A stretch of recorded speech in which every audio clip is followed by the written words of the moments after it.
குமாருக்கு எப்பெல்லாம் மன அழுத்தம் ஏற்படுதோ அப்பெல்லாம் கடற்கரைக்கு போவான். பொங்கி எழும் கடல் அலைகளை பார்க்கும்போது அவன் மனசுக்குள்ள இருக்கும் ஸ்ட்ரெஸ் போய் சமாதானம் நிலவறது மாதிரி உணர்வான். இத பற்றி அவன் தன் நண்பன்கிட்ட இப்படி சொன்னான். பறந்து விரிஞ்ச நீல வர்ண கடலை பார்க்கும்போது எனக்கு பிரமிப்பும் ஆச்சரியமும் உண்டாகுது. ஆரவாரிச்சுக்கிட்டு தொடர்ந்து வரும் கடல் அலைகள், கடலோட ஆற்றல், இதெல்லாத்தையும் பார்க்கும்போது நான் ஒண்ணுமே இல்லைன்னு உணர்றேன்.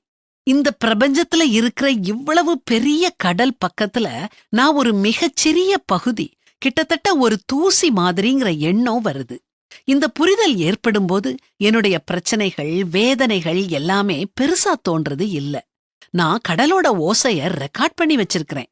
சில வேளைக்கு கடல் பக்கத்துல இல்லாம தூர இடத்துல இருந்தேன்னா பதிவு செஞ்ச சத்தத்தை கேட்டு மன ஆறுதல் அடைவேன்னு சொன்னான். நம்ம வாழ்க்கையில ஏற்படும் சவால்களை எதிர்கொள்ள நமக்கு போதிய மன பலமும் தைரியமும் இல்லாம இருக்கலாம். குடும்பம், வேலை, உறவு, இப்படி பொறுப்புகள் ஒண்ணு பின்னால ஒண்ணு வந்து நம்மள ஸ்ட்ரெஸ் ஆக்கும். அழகான இயற்கை காட்சிகளை ரசிக்கிறது மூலமா நாம நிம்மதி அடையலாம். ஆனா இந்த நிம்மதி நிரந்தரமானது இல்ல. கடலும் அலைகளும் தரும் பிரமிப்பை விட, இயற்கை காட்சிகள் தரும் பரவசத்தை விட மிக உன்னதமான பிரசன்னம் ஒண்ணு இருக்குது. அதுதான் தேவனின் பிரசன்னம். கடல்களையும் அலைகளையும் இயற்கை காட்சிகளையும் படைச்ச ஆண்டவர் படைப்பை விட மேலானவர் இல்லையா?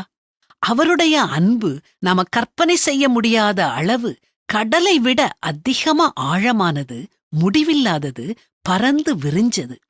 மனம் நிம்மதி இழக்கும்போது அவர் பாதத்துல அப்படியே அமைதியா உட்காருங்க. ஒன்னும் கேட்க வேண்டாம், ஒன்னும் பேச வேண்டாம். நாம எதுவும் சொல்லாமலேயே அவருக்கு நம்ம மன நிலைமை புரியும். அவர் நம்மை ஆற்றுவார், தேற்றுவார்.